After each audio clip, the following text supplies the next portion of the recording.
अखन अहाँ सब सुनि रहल छी वायरस केयर के शानदार प्रस्तुति।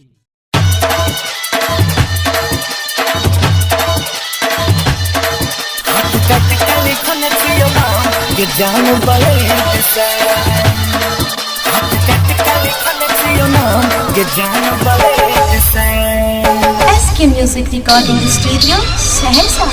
हाथ काट के लिखने छियो नाम, हाथ काट के लिखने छियो नाम, ये जान ब्लेड से। हाथ काट के लिखने छियो नाम, ये जान ब्लेड से। हम आशिक छियो तोहार, ये हम आशिक छियो तोहार, देखने पलट के हे गे। हाथ काट के लिखने छियो नाम, ये जान ब्लेड से। हाथ काट के लिखने छियो नाम, ये जान ब्लेड से।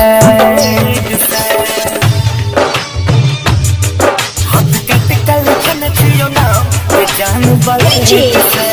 विकास ब्लेड से।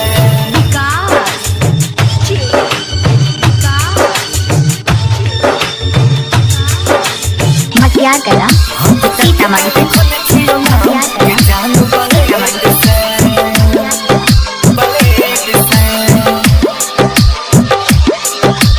पल पल खबर रखे छियो हम गे तोहार, फ्रेंडो रिक्वेस्ट भेजने छलियो फेसबुक पर। हे गे पल पल खबर रखे छियो हम गे तोहार, फ्रेंड रिक्वेस्ट भेजने छलियो फेसबुक पर। दिल देखने तोहार कोना प्यार ले कर पैछो, देखी न तोरे ले छाती धक धक धड़कै छो। रोज पीछा करै छियो हम जान गे बुलेट स गे। हाथ काट के लिखने छियो नाम, जान गे ब्लेड से। हाथ काट के लिखने छियो नाम, जान गे ब्लेड से।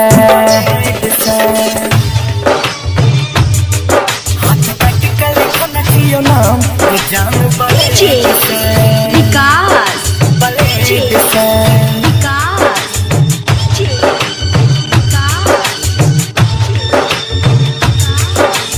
मटियार कला सीतामढ़ी ये जान ब्लेड से। ब्लेड से। देख लेने तू हमरा गे की जैतो तोहार, तोरे ले गाम अलियो छोड़ के शहर। हाँ हे गे जान देख लेना एक बेर गे की जैतो तोहार, तोरे ले हम गाम अलियो छोड़ के शहर। पढ़ाई लिखाई के जान कुर्बान कर दिलियो, तोरा ले सहरसा से कंगना हम ले लियो। राहुल सलीम से जान रहन तू हट के गे।